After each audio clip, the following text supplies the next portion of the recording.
So what do we do when we come out to do some landscape photography and we are met with grey skies on a really flat, dull day? It starts to rain and those magical vistas that we came out to take just are not possible. Well, today I find myself in that exact scenario. We're in the Lake District National Park at Derwentwater.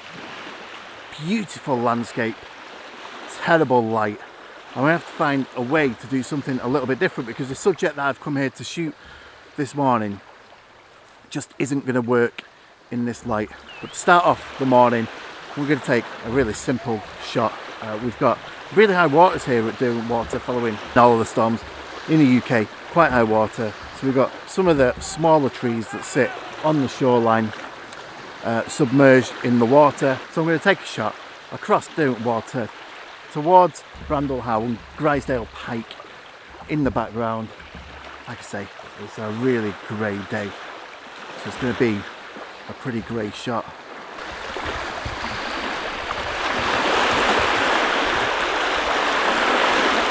So the main shot that I came here for today was of this, which is the 100-year stone on the shoreline of Derwentwater. And I'm just finding that the light is all wrong for it really. There's a slight break in the cloud at the moment, which you can probably notice reflecting onto the stone there and on the side of my face. But what it is it's a break in the higher cloud.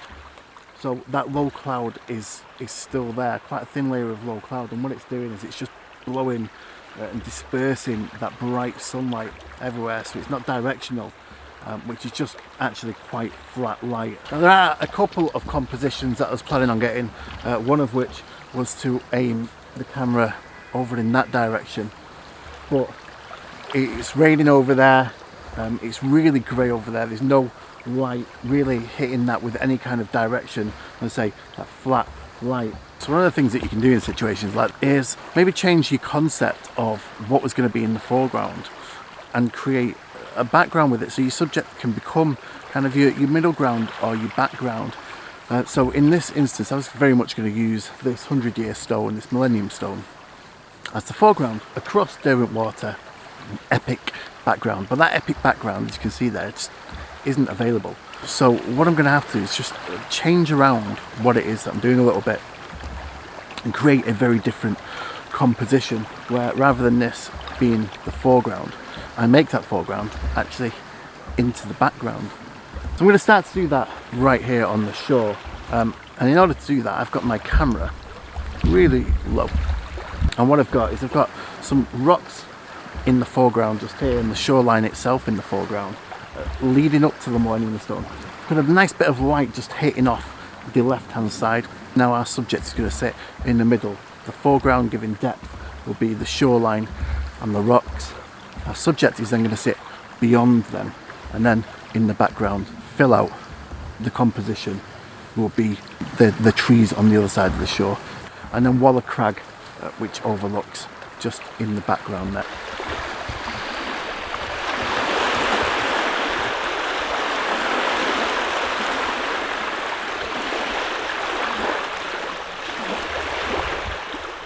As you can see behind me here, that sliver of light that was coming across the water there and hitting the stone has all but gone. Just gone back to completely grey and dull again.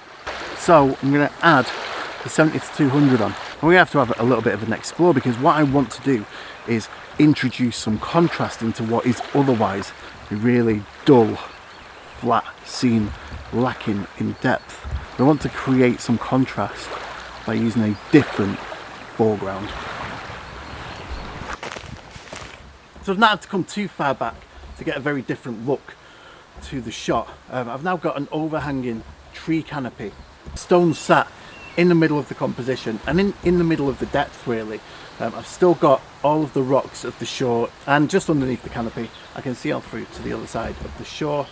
And because of this tree canopy I'm starting to introduce some real good contrast now, because I've got the darks of the underside of the tree canopy and the shadow that is creating on the floor in front of me here. So I'm going to take that shot, 70mm f11, focusing just in front of the stone, 1/5 of a second.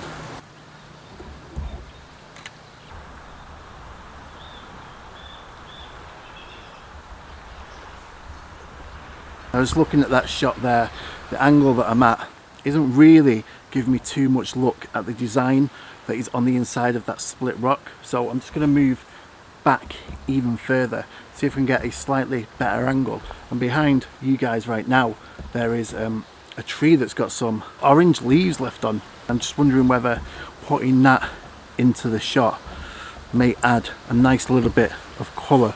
So I'm going to go further back into the woods and just see if that will work. Right, so now we've come a lot further back, further into the trees. We've got all the tree canopy over us. We are in complete shadow here, so there's no light coming at all onto what is now our foreground, which is the floor of this small bit of woodland. We've got some tree trunks coming up that are silhouetting and framing the stone, but out there towards the stone we've now got this orange leaf tree kind of hanging in towards the stone itself, which is being now really well lit because it is contrasting against what we've got in our foreground. And that light, that contrast between the darkness and the light, is what is going to give us our depth. Earlier on today, when I walked around this way, this was from where I first saw the stone and knew I was in the right place. So this image really will add to that story.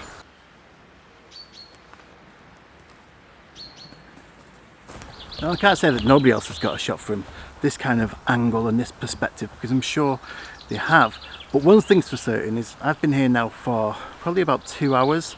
I've seen lots of people go up and photograph that stone behind me, and every single one of them has gone to the shoreline to do it.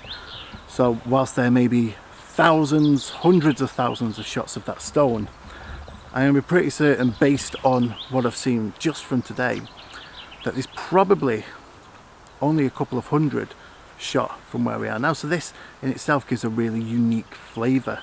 And whilst there is a lot of technical skill to build up around taking photographs and using your camera, one thing's for certain: the creative aspect of it, doing something a little bit differently, doing something that is quite unique to you, is really at the centre of photography as an art. And so really working your composition and looking for different angles, using different lenses, walking around and really exploring the area around your subject, I find definitely gives some unique images, unique to you. But of course there's loads of other things to consider as well, so if you'd like some more tips that are just as important for your photography, click this video here and that's going to talk you through 5 or 6 of them. I think that'll be really, really useful. I've been Dave, this has been Let's Click Photography, and I'll see you on the next one pretty soon. Bye.